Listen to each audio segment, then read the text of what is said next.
You're listening to Dead Air Podcast, part of SplatterPictures.net.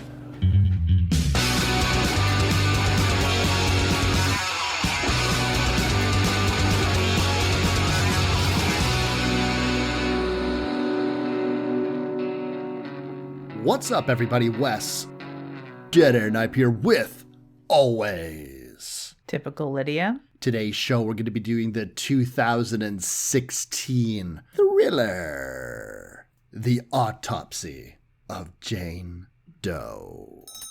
Speaking of nice and cheerful sounds, the most cheerful sound, and I'll probably go on about it when we talk about the actual autopsy itself, because spoiler alert, this is a movie about an autopsy.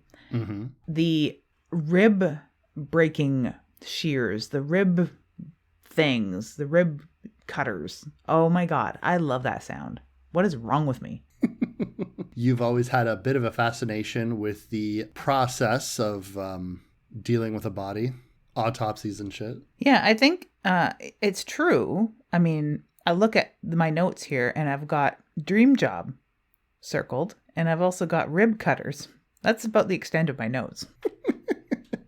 People ask all the time when we're doing the show, do you have to take a lot of notes when you watch the movie? I'm terrible. I don't take any notes. But you also take hilarious notes that are indiscernible to anyone else but you. It's true. With this one, I do have a few actual notes and a line from the film. It's usually lines from the film that will jog my memory about what I want to talk about. But this line, everybody has a secret. Later on, when you ask me what this movie is even about anyway, that's going to be the answer. Because seriously, that's it. This body has a lot of secrets. I don't even need to ask that question. Do you want to know why I ask you that pretty much every episode? Sure. Why?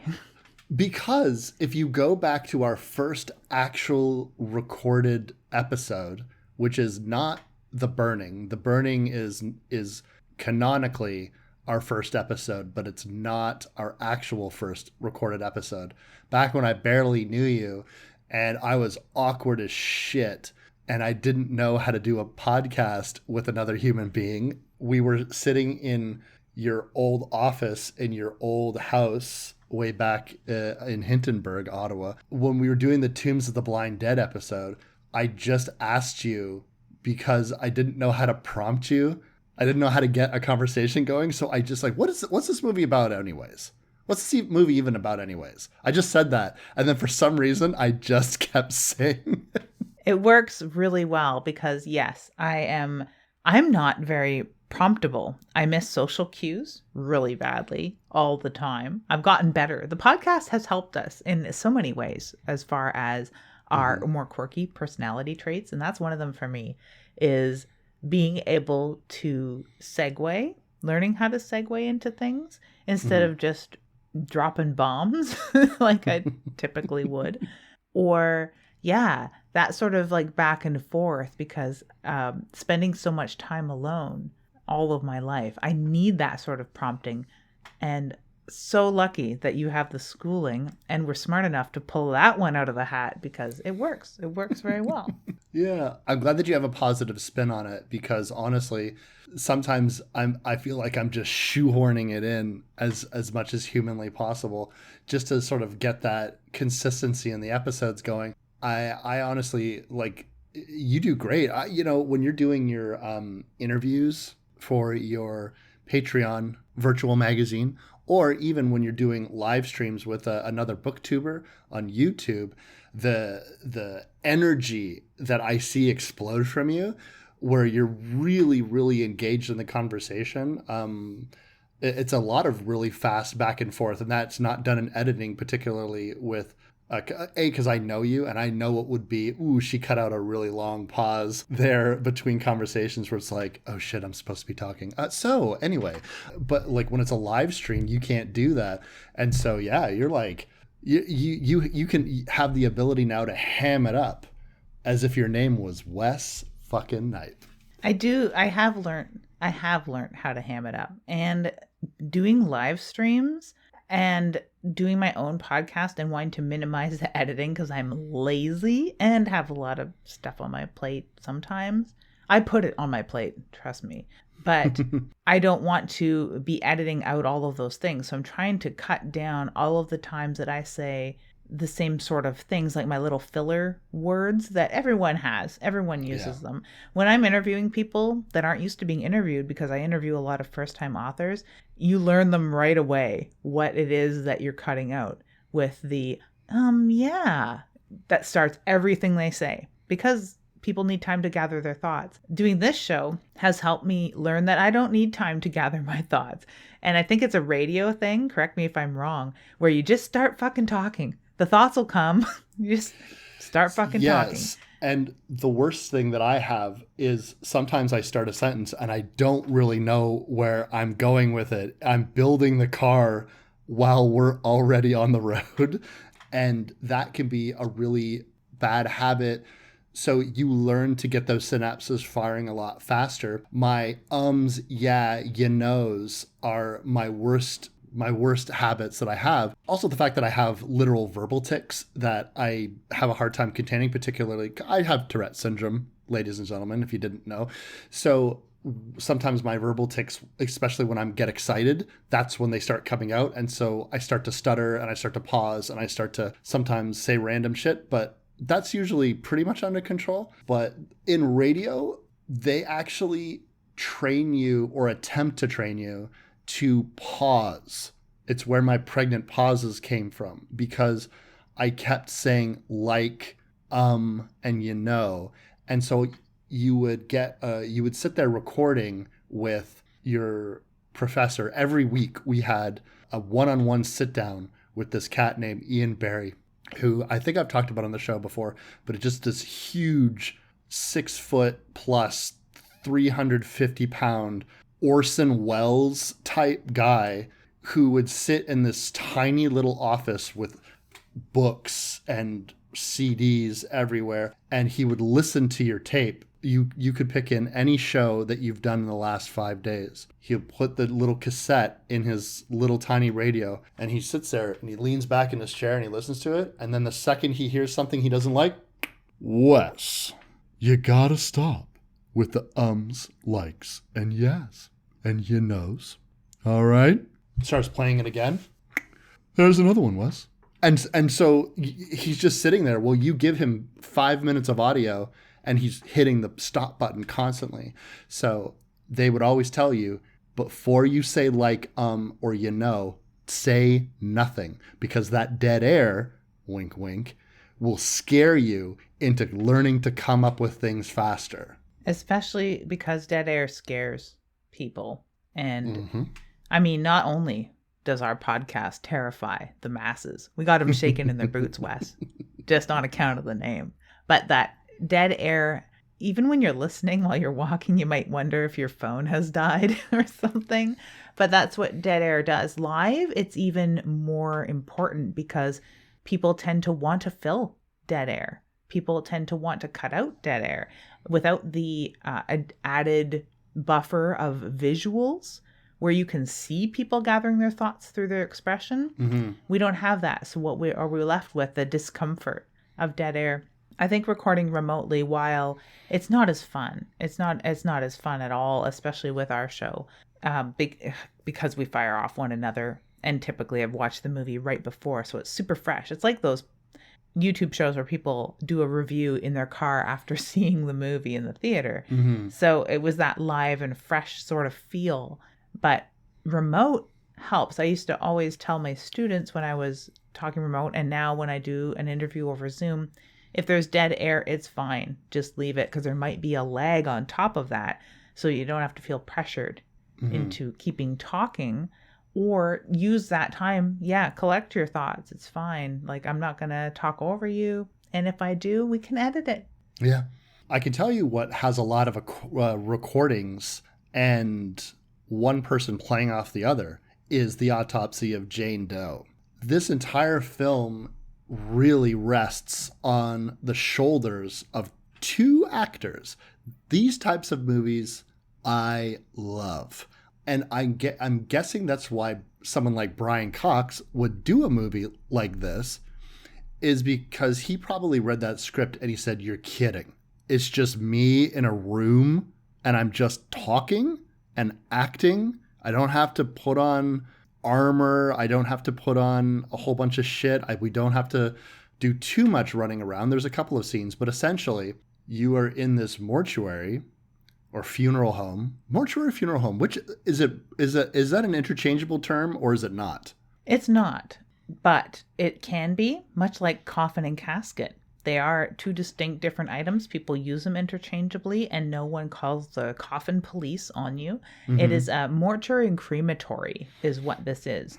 So there's not necessarily going to be rooms for visitation, although we barely see the upstairs. So it could be a funeral home, but it is a mortuary and crematory. Okay. Most of them are combined nowadays. Mm-hmm. So funeral home is normally used as the catch-all for this term. I don't know. We'd have to turn to Ask a Mortician and see if she has an episode delineating them for us. But yeah, this is a mortuary and crematory. I don't think they do wakes, visitations, and all that sort of funeral home stuff. Gotcha.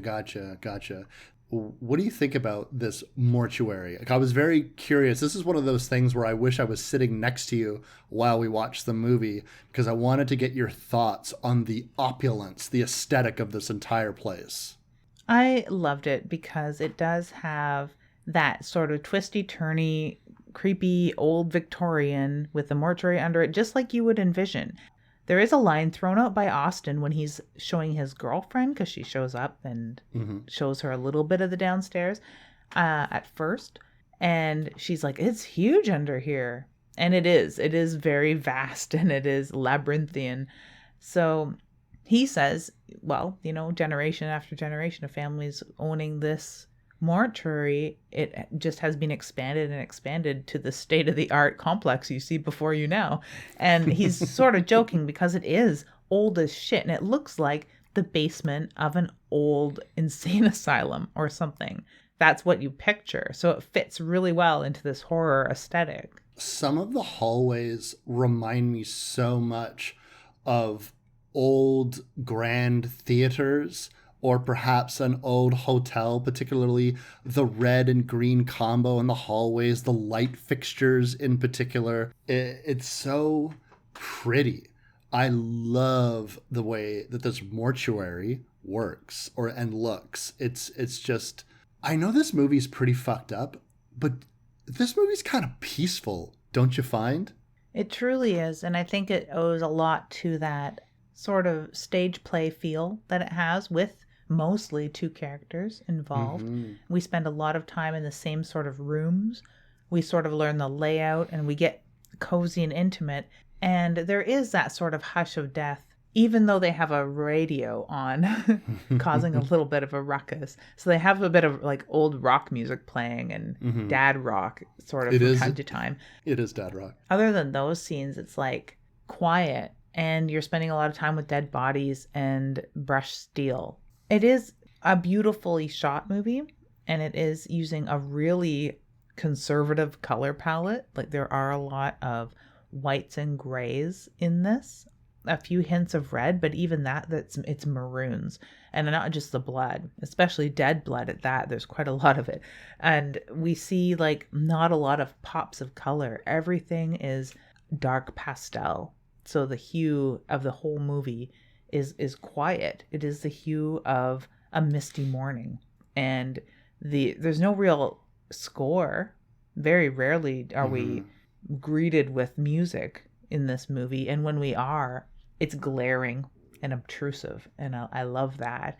The light, of course, it's shot with all of these old lights, it seems. I think they used existing light for a lot of it, and sure, we have the glaring overhead lights of an autopsy theater, but in between that, there is darkness surrounding them. So it does create like that quiet island within all that darkness. And I really like the tone of this movie. And it's very different from Aurora Dahl's previous film at this point, which was Troll Hunter, a found footage rock and roll show. I love that movie so much. It doesn't have a lot of room for quiet, even though there's a lot of darkness and mist and stuff like that.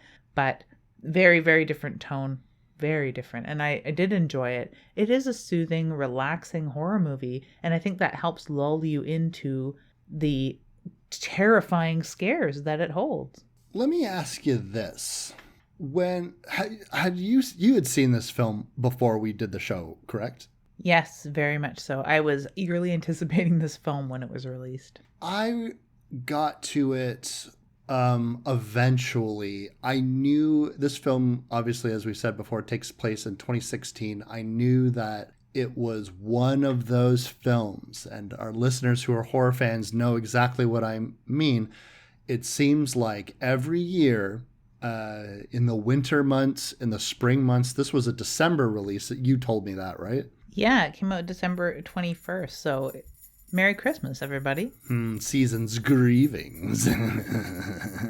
Anyway, when films like this tend to come out around this time of year, I know this is the end of the year, but this was one of those films that everyone was talking about. Have you seen this film?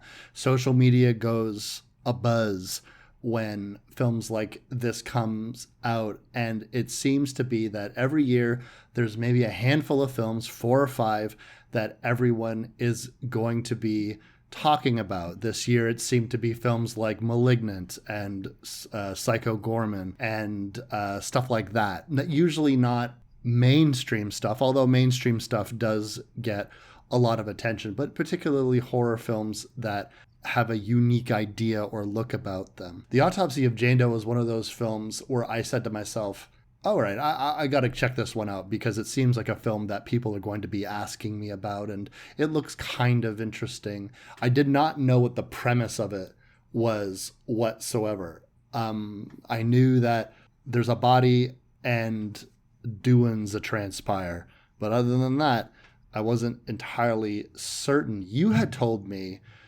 that Chris had been spoiled on what this film was about.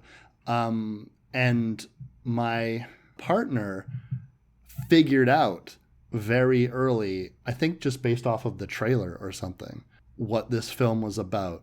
I'm just obtuse, I suppose. I did not catch it. Did you catch what this film was going to be about before you watched it? No, I did not at all.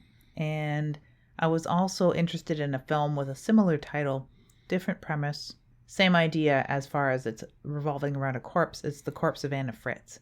And I really enjoyed that. I didn't know how close this would be to movies like Aftermath, which is an extreme short film that is very grotesque.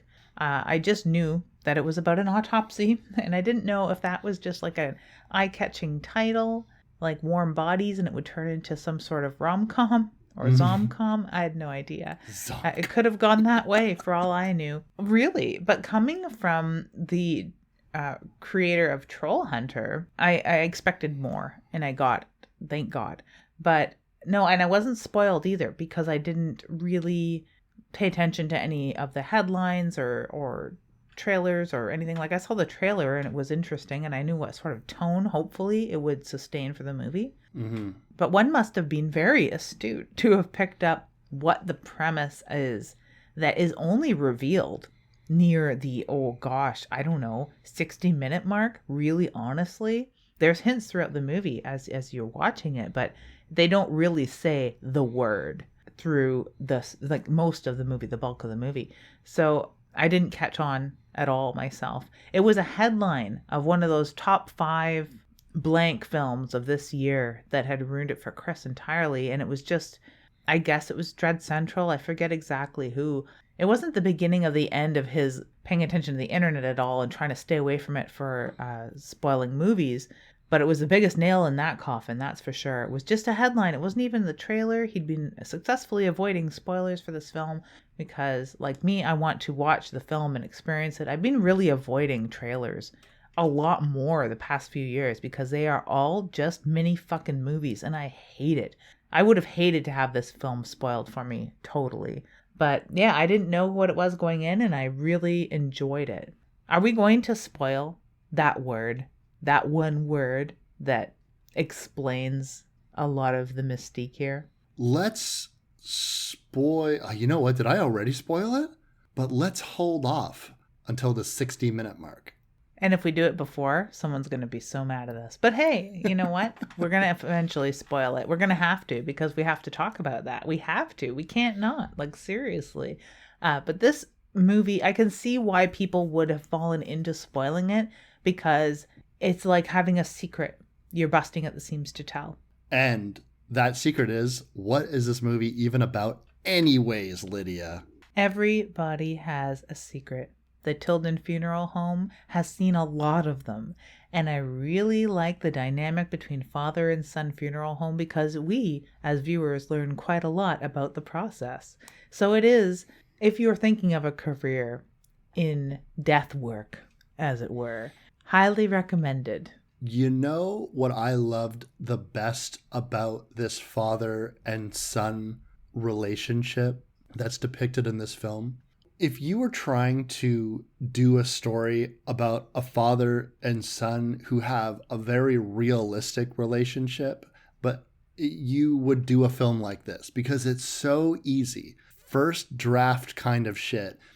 If you have a father that's been in the funeral business for his entire life, Tommy, and then you have young Austin, who is his apprentice / helper in this scenario, and right off the bat you have so what do you think the cause of death is for this particular person that they have been working on? And Austin gets it wrong. You immediately think, oh, here we go. The kid is not learning at the pace that the father wants, and the father's going to be all shitty, and he's going to be hard on him, and he's going to see like, you need to like stop trying to stick your penis in ladies and just focus on the family business, or something like that, right? The other version of that is essentially saying the same thing. But instead, his father calmly explains, well, this is what actually is the cause of death. And when Austin beats himself up a little bit about getting it wrong, his father says, don't worry, you'll get there. Just takes time. And then you're like, oh, you instantly relax because you say, I understand. This is a professional environment, but it's still his father. And he clearly loves his son, and he's patient, and he is helpful. And they might not have a relationship in which they openly express a lot of things, because Tommy is still dealing with the death of his wife / Austin's mother, which pains him, you can tell, and has become somewhat of a recluse since his wife has died. It's not... they just don't beeline for the cliche, and I just felt that was so refreshing. You are not going to see a typical story of a father and son who bond through this dramatic tragedy that they're about to go through. You see people who already love and respect each other absolutely handling this together, and I love that about this film. Yeah, same here. And that Austin isn't a reluctant helper in the funeral home industry and trying to bust out of it like we've seen in other films. He is a medical examiner by trade. So he is exactly his father's apprentice. And there's no problem with carrying on this legacy. There is some hint of him going off to school or moving somewhere else that he hasn't quite talked to his father about yet. But he is older. He's not a teen. He's not like a reluctant teen being dragged kicking and screaming into this industry. Mm-hmm. He looks to be about 25. Yeah, I would get that early to mid 20s. He kind of looks like a dime store Zac Efron, but he's very charming. I love this dynamic between these two. Brian Cox. This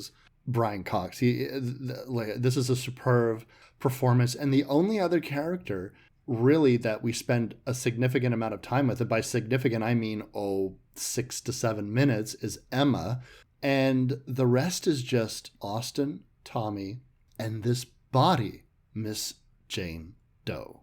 A body that is brought to them by a sheriff who has a triple murder on his hands. It kind of opens a little bit like The Strangers, in which you are entering a world in which a crime has already occurred, and in a hole dug in the house or something, you find this beautiful, pristine, exquisite corpse. She truly is exquisite. And knowing what we know as human beings about the death process, you don't typically dig a girl up fresh like that with cloudy eyes and no rigor mortis. Like, we sort of know that. So when they're first examining the body that Sheriff Burke brought in, we kind of have an already disassociative feeling, almost uncanny valley levels, because she looks like she could get up at any minute, yet her eyes are clouded over and she's quite obviously dead. So it is really already a little uncanny, and they begin the preliminary check of the body and just getting, scraping under the fingernails, checking her hair, checking her limbs, and all of that stuff, just the basic stuff. And that's already a little bit untoward. Luckily, we've already been introduced to the more queasy methods of an autopsy, because they did open the film with them autopsying that first guy that you had pointed out, that he was trying to guess the cause of death. Or not guess, like guessing is a rude thing to say. Trying to summarize the cause of death of a burn victim, a very crispy critter that they had already had my favorite tools, the rib cutters, out with, and they had already pulled this body apart quite obviously and very bloodily in front of us. So we've gotten all of the queasy stuff in the sinks and drawers and bloody hands and bowls of organs and stuff out of the way. So we're faced with this gorgeous girl that was, found in a basement. And at first I started thinking of like the Philadelphia serial killer, whose name eludes me at the moment, and I always seem to forget his name. I used to have this problem with Christopher Walken too. But they found her half dug up from a basement where this triple murder was. And there's no real apparent cause of death. Like, we don't see any puncture wounds, bullet holes, knife things. She looks pristine at first. Did you get a sense that they were digging her up? I got a sense that they were trying to bury her, but I can't say. It looked to me like an excavation, though. Yeah, you're probably right. I honestly, I had just wondered, because I was thinking to myself, okay, we know where the film ends. So on the second time of watching this film, when you watch the film opening and you're looking at this body, I was wondering, were they trying to bury it as some sort of last ditch, pardon the pun, effort to fix this, bury it? And it makes you wonder, but that opens up the question, well, where would they have gotten the body in the first place then? Because I wonder, the only reason why I think that is because, talking about Uncanny Valley, the delineation between the soil and this woman's skin, you only see her head, part of her upper torso. The rest is buried in soil. Her skin does not have a mark on it. And so and she is dead. She is ghostly pale, severely anemic, however you want to look at it. Her skin is white as fuck. And so when you look at her skin compared to the soil, it is such a stark distance. She looks like a ghost. And it looks like she has never touched that soil, yet is surrounded by the soil. And we all know that that's not how dirt works. So I thought to myself, maybe they were tossing dirt on top of her when everything broke bad for them. But I don't know. That's just a guess. I have no proof of that. No, it's really hard to say, because it does look sort of in a way like she was crawling herself out of it, but she's dead. She's dead with a capital D. Yes. She's not up and walking around or moving or anything. Like, she is dead. And you'd want to assume that they had been burying her, especially knowing the end of the film. But it seems that they had discovered this body in their basement somehow and had been digging it up slowly, because the ground around her doesn't seem to be disturbed. So to bury a body laying down, because she's prone, it would have been like much larger area of disturbed earth. But what's disturbed is only around her upper torso. So she's only kind of half dug up. And that's what made me think they were excavating her. Yeah, we don't know where the body came from at all. And we don't know, even we don't know where the body goes or how long other people have been dealing with this particular body. We don't know if she's been murdered there, which is doubtful. And pretty quickly we learn that this body must have been buried somewhere else at one point, which owes to the theory that they were burying her because she was buried at one point in earth that does not come from around here. Under her nails, they find peat, which is like very common up north and in the muskeg regions. We have peat bogs, not so much here, even more so in Ireland and Wales and stuff like that. We have more peat that grows up north. And in Germany, the entire like Black Forest is probably a lot of peat. And we also use it in sanitary napkins because of its absorbent qualities. But we don't really have peat in the southern states. And they point that out right away. The father, being a very good medical examiner as he is, right away identifies that this soil's not from around there. And it's very typical of the CSI where they talk about where the soil come from, paint scrapings, bugs, all those sorts of things. They do that sort of work here to help establish time and cause of death, manner of death, and all of those things. And I really love that sort of CSI meaty bits that they throw in here and there in this movie. And the first one is this peat. So she would have been buried somewhere else, right? You would think so. There's a lot of, we'll get to where I think she was likely from. During the external examination, there's a lot of things that don't really make a whole heck of a lot of sense. For one, her wrists and ankles have been broken.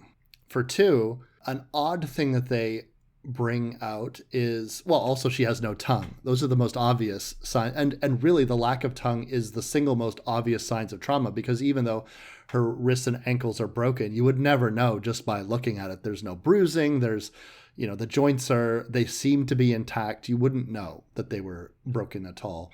There's some deliberate cuts in her vaginal canal. And also the interesting thing about talking about the fact that her waist seems to be cinched smaller than would make sense for her body type, implying, they don't out and out say it, this is one of those very patient bits of dialogue where it's like, if you know, she likely wore a corset. She's had corset training. So they do document all of this. What they're surmising at first is that she's a victim of the sex trade, human trafficking of some sort. The father, Tommy, has seen this before. Unfortunately, of course, being in the line of work he's in, he's dealt with all sorts of bodies, and some of those had been deceased sex workers. So he's seen this, but his son right away points out there's no bruising. So it's weird that they would have been tied down, tongue cut out, vaginal trauma, those sorts of things that all lead toward a quite obvious conclusion, you would think. But the corset and the peat are the outliers. They have it all written down, but they're kind of focusing at that point, like maybe this is it. We've already learned from our crispy critter earlier that the first and most logical conclusion may not be correct. So we're waiting for that other shoe to drop, knowing that, yeah, corset training, like Austin says, went out of style a couple centuries ago. In some circles, because of course, as we know, there is a very healthy trade in corset training these days. There really honestly is. So if you're trying to be literal, like, okay, maybe she is into some earth-based magics and has peat handy, or she's a gardener and she spends a lot of time in peat because you buy peat pucks to start your seedlings in a nursery, and maybe she's got a little kink going on, or is just a fancy lady, yeah, and likes to wear a corset. She could be a witchy gothy girl. You wouldn't know. Everyone looks the same naked. It could be a lot of things. That's funny when you sort of roam in our circles, the notion that nobody wears corsets anymore, and you're instantly hit with, man, so many people still wear corsets, dude. It's maybe not in your sweater vest beige slacks world. They don't wear corsets, but there's a lot of circles that are not exactly like, well, I'm not even talking about like the dark underground bondage community. It's like there's people on TikTok that wear corsets. You know what I'm saying? Men wear corsets. There's all sorts of people that wear corsets. I have a couple corsets in a bag right now, just sitting there, all sorts of them. And yeah, I've definitely tied up other people's corsets for them on many occasions. Me too. And it's not just bridal corsets either. But yeah, like corsets are quite popular and have been well before the making of this film.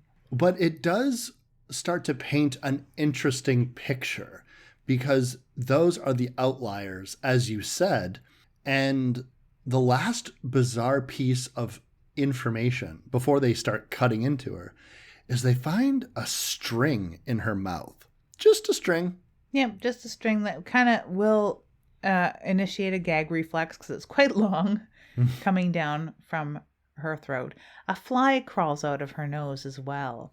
They had already inspected the nose and ears and found nothing, and no blood, no seepage, no nothing like that.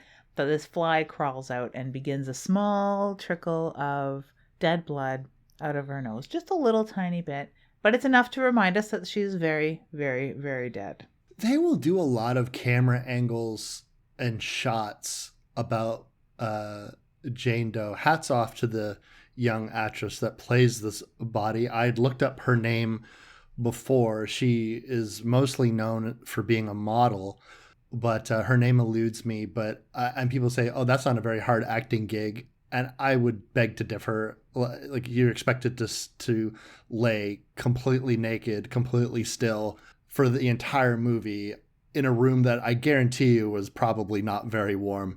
So, hats off to her for this performance, because it is a performance. They will go back to her body constantly, and you start to get this, or at least I did, you start to get into this mode in which you're seriously looking for twitch, blink, do something, move. And just, they do a shot of her foot, and they're like, twitch your toe. This is a horror movie. I know something is up. Yet nothing happens, but they do such a good job of every time there's something mysterious that goes on, they focus in on her face, that just vacant, cloudy-eyed, slack-jawed face. And it's just the mystery. And that's why it's such a shame that Chris got this spoiled for him, because I was so engaged in the mystery of this film when I first saw it. Absolutely, me too. And it could have gone anyway, even up until, around the 30-minute mark, when we're starting to open her up. Not just the plot, but herself. And it begins raining outside, and there's a storm, and the lights flicker a little bit. Our horror imagination takes over to a certain extent, and we want her to leap up from the table and grab one of their hearts and pull it out, or just move, blink, something, react, finger twitch, all those things that we're trained to look for.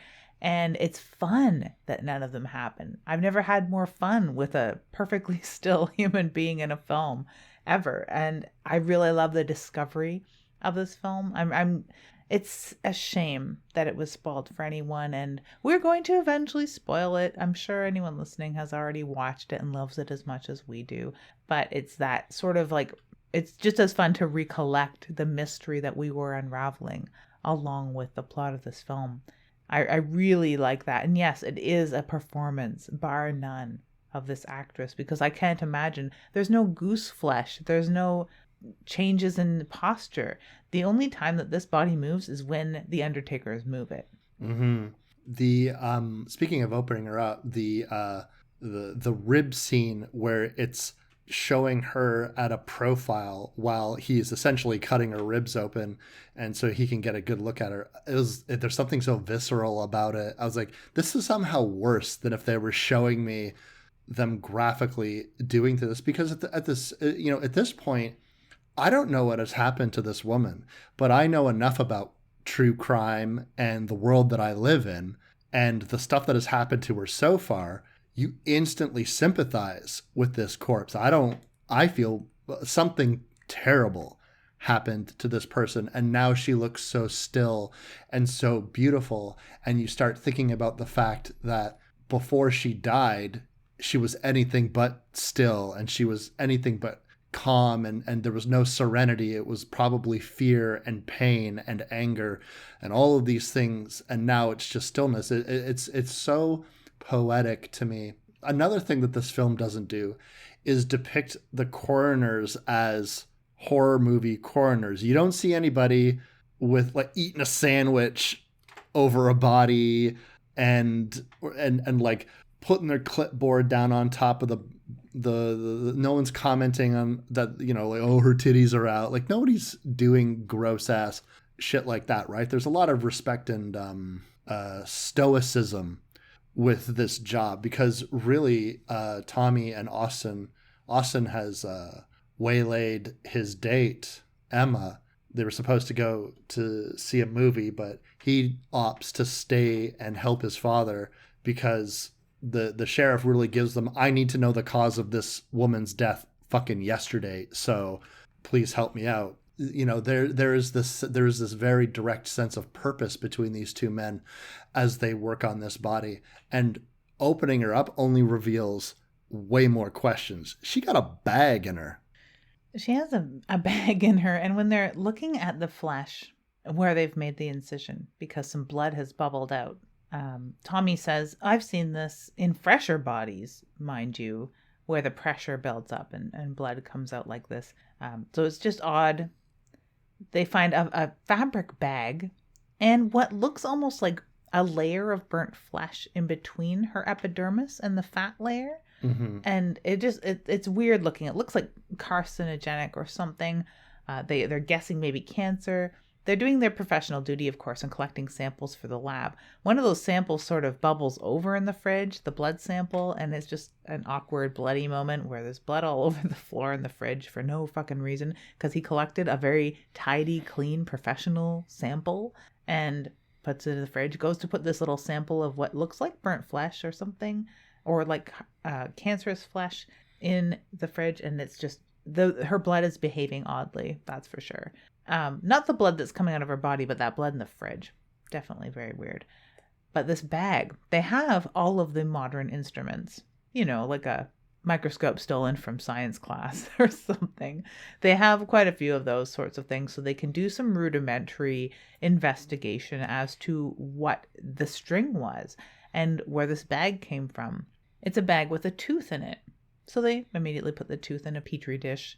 Like, they're very, very professional, even though finding this thing that would make me stop right there, call the police and be like, you need somebody with more expertise than me. I'm done with this fucking weirdo body, because seriously, they haven't even discovered the cuts to all of her organs yet. But the only time they really get into gallows humor, and they don't even here, they didn't at all with this body, or really with the crispy critter, which I would be calling him a crispy critter were I doing this in the most professional capacity.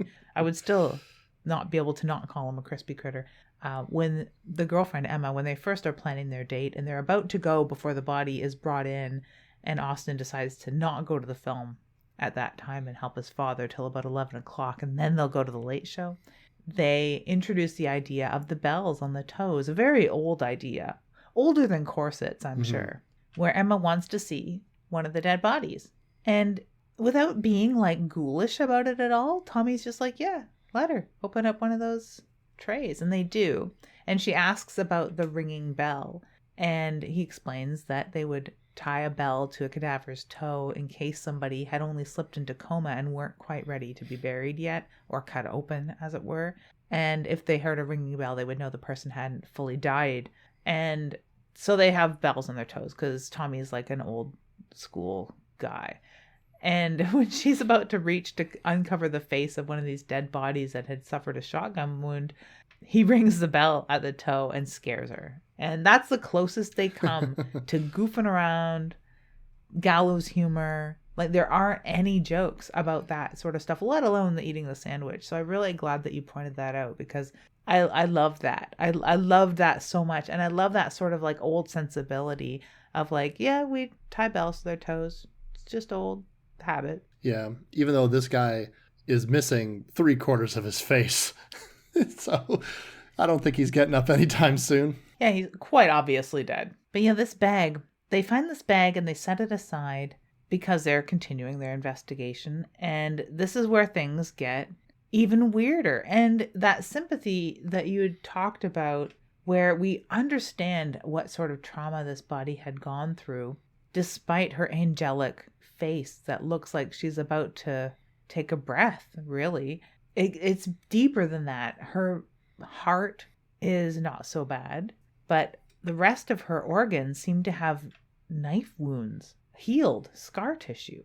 Her lungs are black from smoke inhalation. All of these things are alluding to an intensely horrible trauma, but yet her skin was completely fine. Makes absolutely no sense. So they add this to the board. She had been bound at all of her extremities, her tongue cut out, all sorts of horrific trauma with knives, because the abrasions within her vaginal canal are done with a tool. All of these knife wounds, the burning, and we were lucky enough to see some smoke inhalation lungs earlier. So we get this good picture of, yes, those look just like the lungs we'd saw earlier that we were told were due to smoke inhalation. So she was tied up, tortured, tongue cut out, forced to swallow a bag with her own tooth that was extracted in it, or at least we think it's her own tooth. And the string, I guess, was part of that bag. That was probably what was holding it together originally. And then burn. And how would you go about starting such a horrific thing to do to a person? Well, perhaps a bit of poison. Yeah, Jimson weed, which I'm fairly familiar with. I've read an old entry when I was young on datura, or Jimson weed, or moonflower as it's called. When I was young, we had Ancient Ways book about indigenous medicines and things, how to collect certain berries and mushrooms and flowers and roots, and what you would use to cure ailments, and what would induce like abortion, and all sorts of very, very cool stuff in this book that my mom had. And it had a gorgeous picture, because moonflower, Jimson weed, is a gorgeous looking flower. Angel's trumpet is another name for it, because once you ingest it, you will hear the sound of the angel's trumpet as you die in agony from eating this stuff. It is, in lower doses, a bit of a hallucinogen as well. So it sort of runs the gamut from like mild hallucinogen to something that will make you vomit and writhe in agony to just death. Like, it's very, very poisonous. But she has like a whole flower in her. I was hoping, dear listeners, that Lydia would know all about this poison, and I was not disappointed whatsoever. I know you know a lot about poison plants and things of that nature, so I said to myself while I was getting ready for the show, oh, you know what? Maybe I should Google that poison so I can sound a little smarter when I'm talking about it. And then I stopped myself and I said, that's Lydia's job. I know she knows all about this. I don't even have to ask. I wrote an article about it because it does grow on roadsides, and people will find it in their flower beds and not weed it out because it looks pretty. It looks very pretty. It's very similar to morning glories.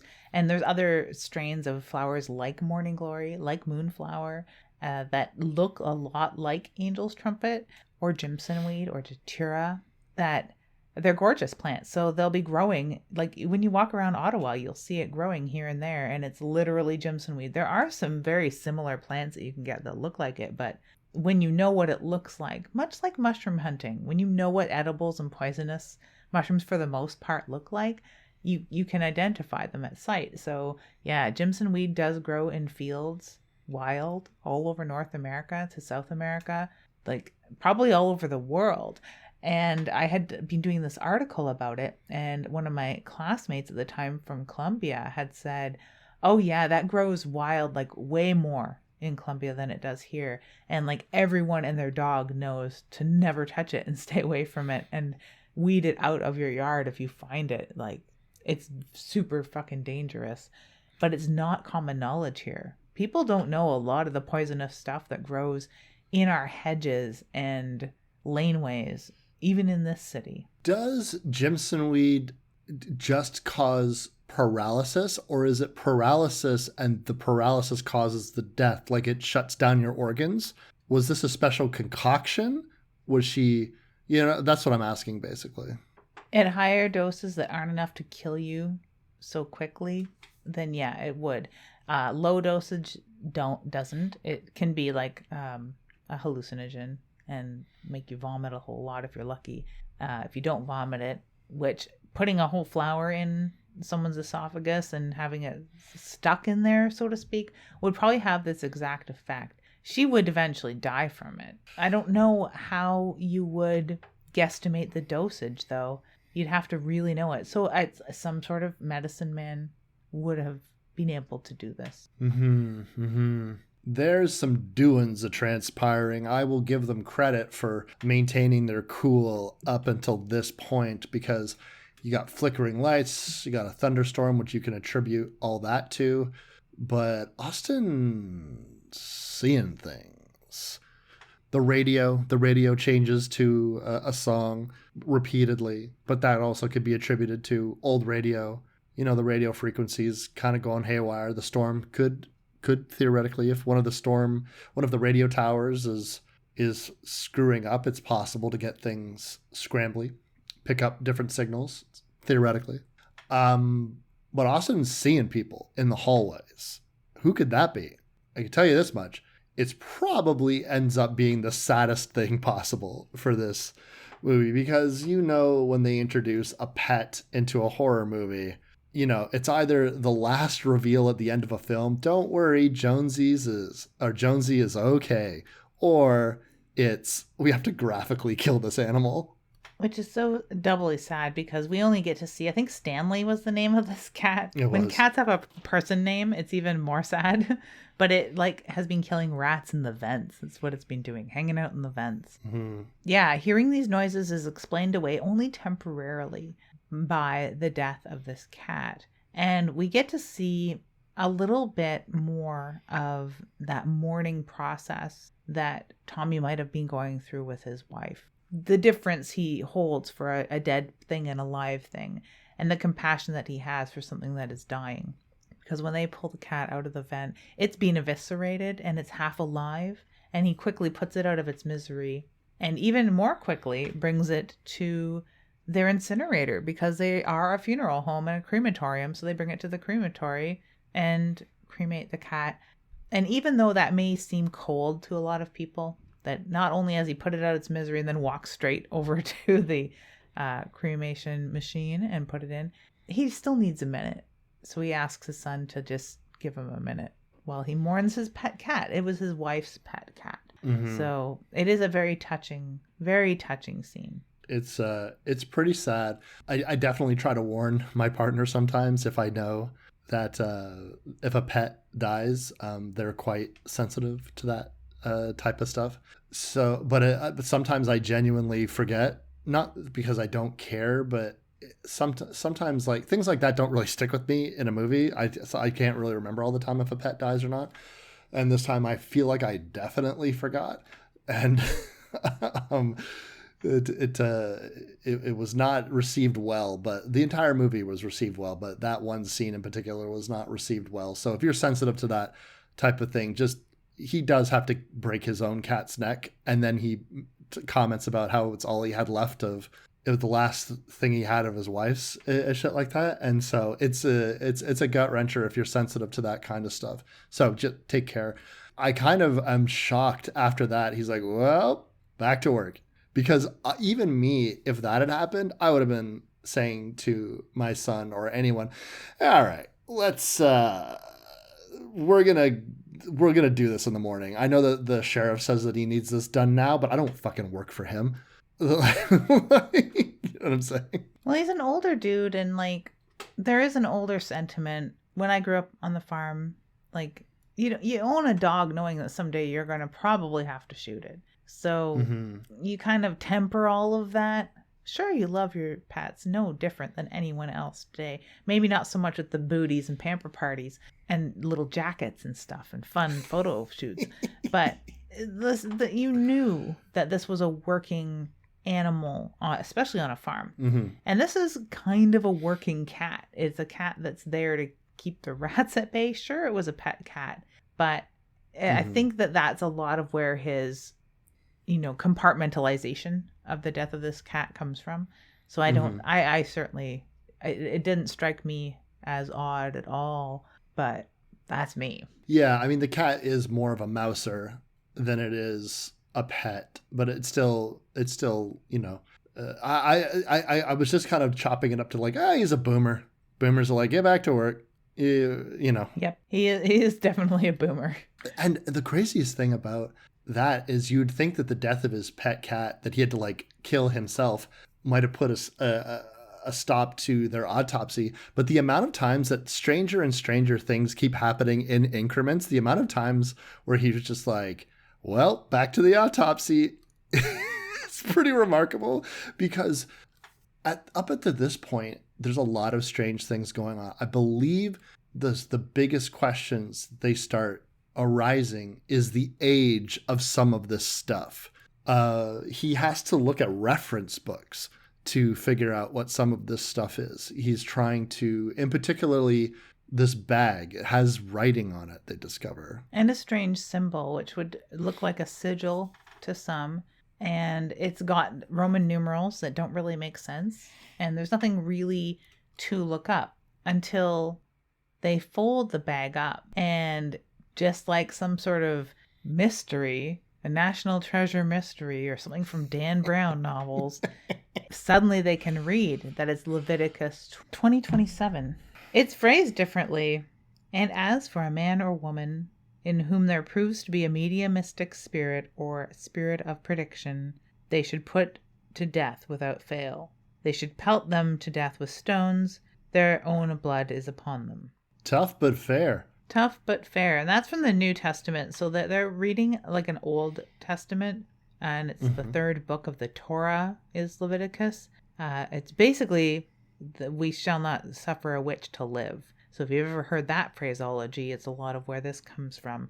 So it's phrased more like, and as for a man or woman in that proves to be a witch, they should be put to death without fail. And so that's our spoiler for what this thing is about. We did make it past the 60-minute mark, I'm sure, when all is said and done. Yeah, Leviticus 20:27 is exactly what drives them to this final, not a cause of death, because the cause of death is myriad, and they are many.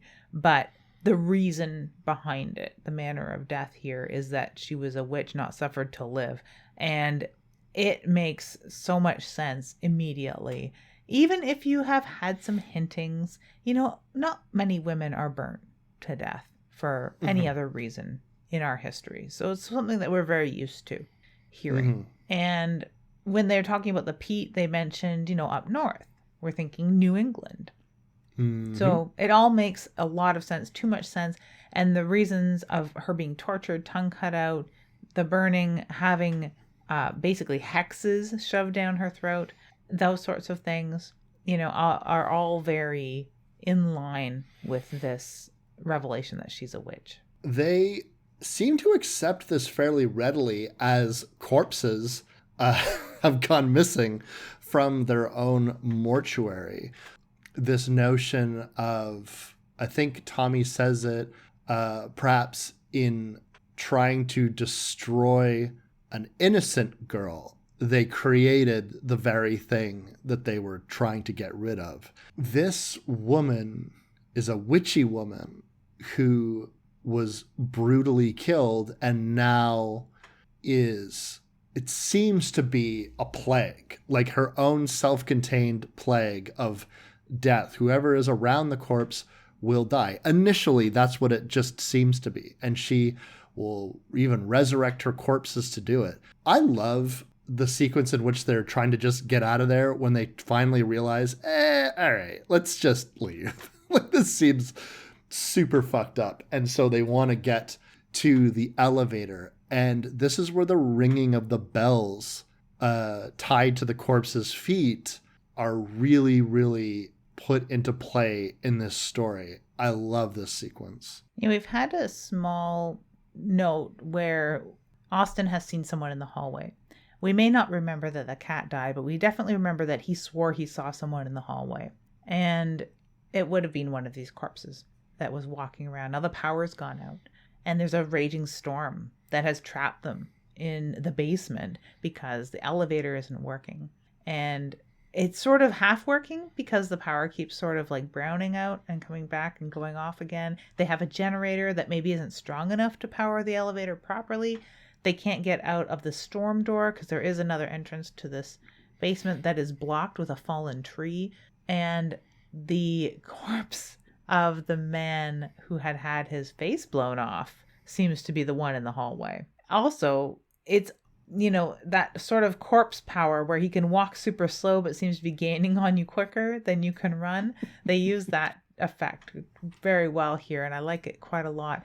While the elevator door has opened a little bit and they can force it open and the grate open because it's an old-fashioned elevator. You'd almost think there's a hand crank mechanism in there somewhere too, but they finally just get in there, and they've grabbed a fire axe because they need some sort of weapon against this goddamn thing. So Austin has smashed out the fire axe and has taken it. And they're trying to get the elevator to go up, and it won't. The door jams half open while this corpse is ringing its way down the hallway and gaining on them, and it's going to attack them. It really is. This whole sequence, just by the damage of the corpse and the grabbing of the axe and everything that's going on in this whole sequence, really reminds me of that weird room in the bottom of the hospital in that film, The Void. Do you remember that scene where there's all of these corpses that can't die and they're trying to kill themselves? And there's one in particular that's been banging its head into a pipe for so long that its entire head is just a big hole. That's what this corpse really reminded me of when I was watching it. And this is when they finally, Tommy takes matters into his own hand and plunges the axe into this corpse.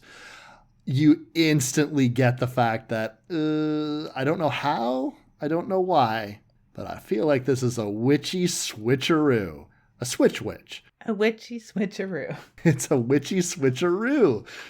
Because the person that he kills is Emma, the only other actor in this fucking movie, who we saw for a couple of minutes, probably came back to wonder why Austin isn't ready to go to the movies yet. Gets an axe in her fucking chest. Yeah, she's mostly dead once they figure this out, and Austin goes to try and console her. So sad, and she dies quite quickly from her injury, loses a lot of blood pretty instantly. And then we're kind of put it together, if we hadn't already, like, well, he had checked the clock around 10 o'clock, and that was a while ago. Lots has happened since then. She was supposed to meet him outside at 11. She's already taken the elevator down on her own accord because Austin keeps leaving his keys in the elevator. And whether the elevator was working or not, she would have just come down because she's already been initiated to the mysteries of the mortuary. So yeah, that makes a lot of sense. Super sad. They don't have a lot of time to mourn this though, because they are trapped. They need to get out of there. They need to call 911 and they need to get the cops to come. So they call 911 because the landline still works, even though the cell phones don't. And the phone gets cut off. Yeah, this is where you're in full blown, this almost seems like it would be like the 15 minutes into like a home invasion picture or the last sequence of like a full-on haunting movie. I feel as though the energy in these sequences is so, you don't mind how quiet the movie has been up until this point, but you really notice it when all of this like running around and everything starts happening, the explosion of power, because they also have this notion of, wow, we'll just destroy the body, burn it. It does not go well. She is not flammable. No, she is not flammable. And this reminds me a lot of the time that we tried to burn a haunted Ouija board once in my grandmother's house. And we took it outside and we tried to chop it with an axe and it wouldn't chop. And then we doused it with lighter fluid and lit it on fire and it wouldn't burn. It was crazy. But this is exactly what happens here. Although it doesn't burn her, it burns everything fucking around them. So they have to get out the fire extinguisher.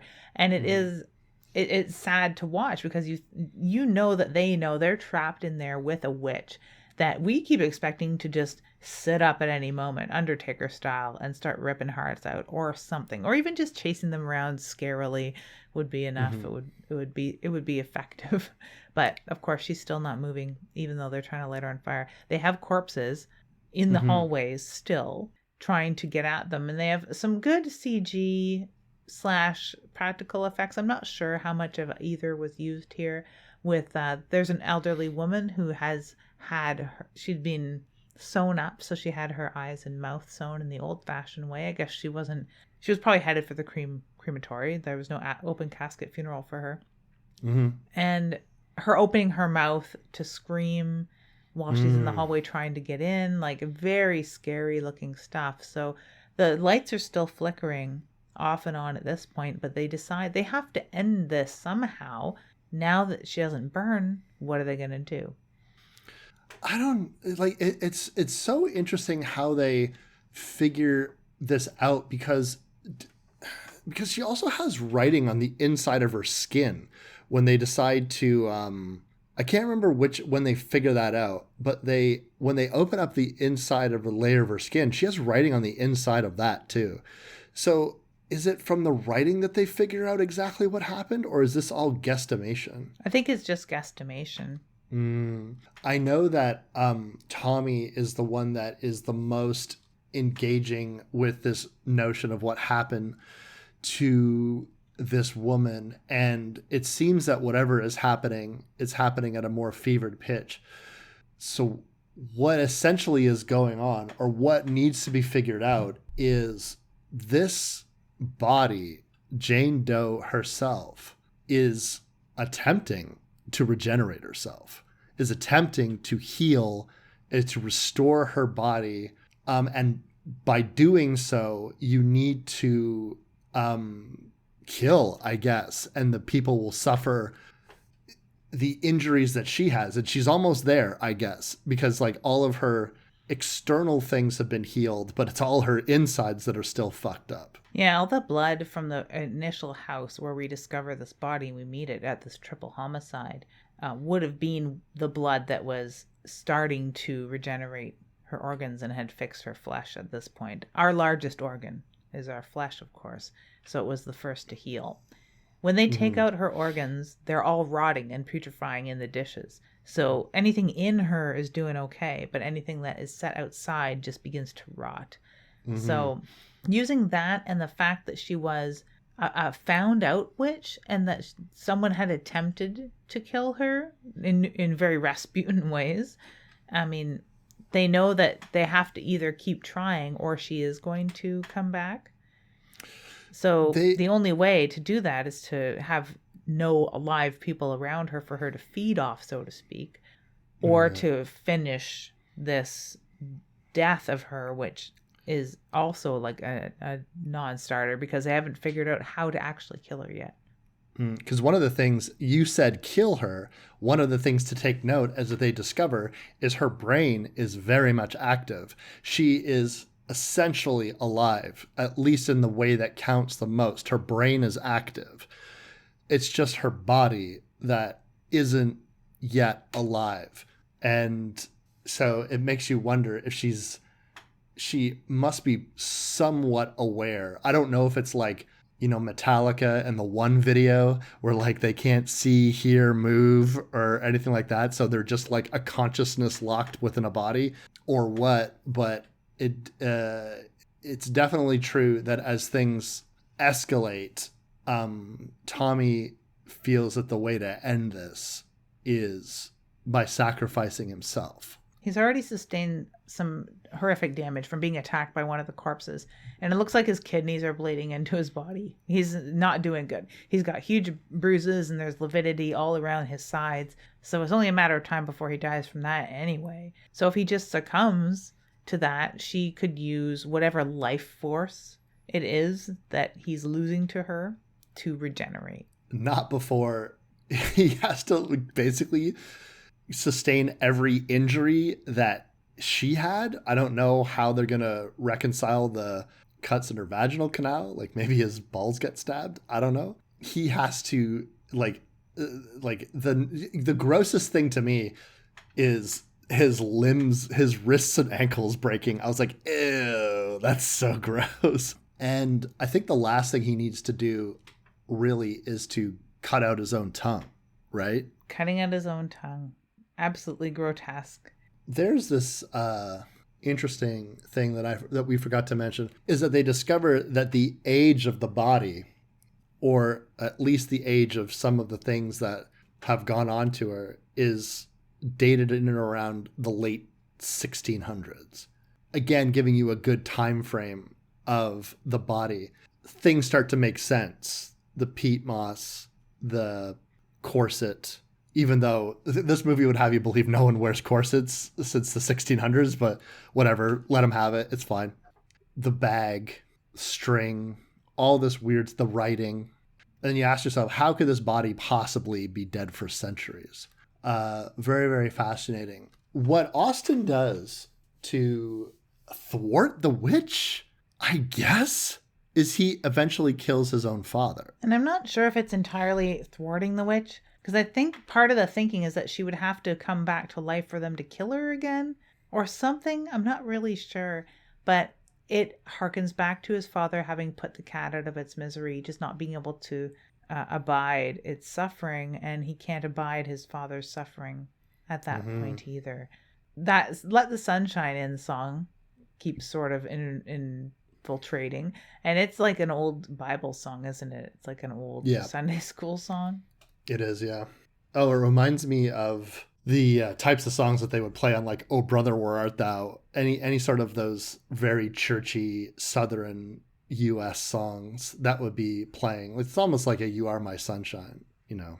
Now, of course, the witch has been thwarted. Tommy wasn't able to cut his tongue out. Austen killed him before that. She still hasn't moved. This is the thing that we love so much, is that she hasn't sat up and shrieked at them. She hasn't given them any indication of what they're supposed to do. Her body is what is containing these secrets entirely. So we don't even know if this is working. No idea. Yeah. We get a declouding of her eyes, if memory serves me, right? So you get the sense that she's on the cusp of some kind of grand transformation. Maybe she will sit up like the Undertaker. And that ends up not happening. Austen now's only task is to get out of the mortuary. And all's well that ends well, right? Yep, he goes running, hears the sheriff's voice outside of that storm door or cellar door saying that he just needs to push. He just needs to push on the door to get himself out. He just needs to push. They're right there. They're going to help him. Yeah, he gets spooked. He gets spooked and falls off the railing. And to his death, that sort of ends this. It's like such a small body count, but it's so much more tragic. And you get the sense that, you know, whatever happened to bring Jane Doe to them has just happened again. The sheriff and them will arrive. There's nothing in the way. There's nothing blocking them. Whatever was locking them, this idea that like a tree has fallen or a branch or whatever has fallen on this door and they can't open it, none of that is true. And the sheriff shows up maybe to get information, and he just has another mystery. He has the same body and now 3 more bodies. Yep, another triple suicide. Everything happens in threes. It turns out there was never any storm either. So all of that was the quite insane power of this dead witch, who is yet again another inch closer to reconstructing herself. She heals up all of those wounds, the Y incision. I don't know how she gets her ribs back in her, but I guess she just grows new ribs. And the body looks to the sheriff exactly as it had when he delivered it. And the only thing he can say is, get this body out of my county. I do not, just drive, get it out of here. It's unfair, I think, to be wishing this on somebody else. He doesn't know what went on in there. All he knows is that everywhere this body goes, there's 3 dead people left in its wake. But, you would think that they would just send it to the hospital or something like that to get to the bottom of this. But yeah, insane that we get to witness this awesome power, really awesome power that no witch could have ever dreamed of having. A real bona fide witch. But she never moves. We never see her do anything. It's all just influence around her. And then the last second of the film, little toe twitch. That's the best you get. Yeah, little toe twitch, and they actually add in the little bell ring too. The radio changes to that song to let you know something witchy is afoot. Which is such an odd choice. It is an odd choice, but again, it goes to that ironic use of music, right? I don't know if there was a deeper meaning behind the song, because the lyrics don't fit really with what's happening unless you were to interpret it as let me in, let my power, like accept my power so I can drain your life force and heal myself. Or if it was while this woman was dying a brutal and torturous death, it was the devil and she let the devil into her to give her this power that she was accused of having. There's that possibility. A really subtle horror film with so many great horror scenes and so much great scares to be had, like genuine scares, and it's thought-provoking. I really like that. And I like that they talk about the Salem witch trials having been hysteria and innocent women being blamed for things they barely understood, and the church creating monsters of them. And like, I really like all of that about it. It's really good. And surprisingly to me, this was one of the blacklist scripts. It was a script that was liked but not made. It sat sort of in that limbo of blacklist scripts until Overdahl had decided that he wanted to do a horror film after Troll Hunter that wanted to break out of found footage. He wanted to do a basic horror film, a no-frills horror film that was like a classic horror script is what he was looking for, and someone handed him this and it fit the bill. At the same time, while it would be, yes, a very classic horror story, it's so fresh because we're so used to there having to be a monster for real and there having to be a high body count. We could count the 3 bodies at the beginning, all the corpses and the 3 deaths here, but it seems like a very low body count. It's very just high on tension. It's really a fantastic choice, and I'm so glad that this script didn't like live and die in the limbo of scripts. Yeah, absolutely. I felt when I watched the film for the first time that this absolutely lived up to the hype. Sometimes when people are telling me about these special horror films that are released throughout the year, and as I said earlier, every year's got seems to be 4 or 5 ones that everyone's talking about. Sometimes you watch those and they're not as good as you want them to be, or they're so similar to other films. And even though it's not like this film, there would be other films that seem similar to this afterwards, but this one absolutely lived up to the hype. It absolutely met my expectations and exceeded them. And I just genuinely really love this film. I think if people, if you've made it this far, I hope you would have paused the episode, watched it, and then come back. But if you have not yet watched it, even though you might know the ending now, please, I beg of you, watch this film. It's just absolutely incredible. And it's 86 fucking minutes long. You got 86 minutes. Come on. That's my most favorite thing. I love an 88-minute movie. 86, even better. Nice, short, sharp shocks. I love horror movies that don't overstay their welcome. Oh, yeah. Speaking of which, what do we got next for them? Coming up next, we're going to go back into some slashers with New Year's Evil because a new age is dawning, 2022. Not 1980, but 2022. And because we didn't necessarily do a Christmas film, we did a film that came out at Christmas.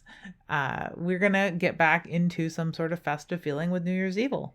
New Year's Evil. So if you missed our Christmas special, this counts. Fuck you. We're adults, so we can watch whatever we want. But, no Santa movie this year, but a New Year's movie, which we've never done with the exception of Hell House. That takes place between Christmas and New Year's.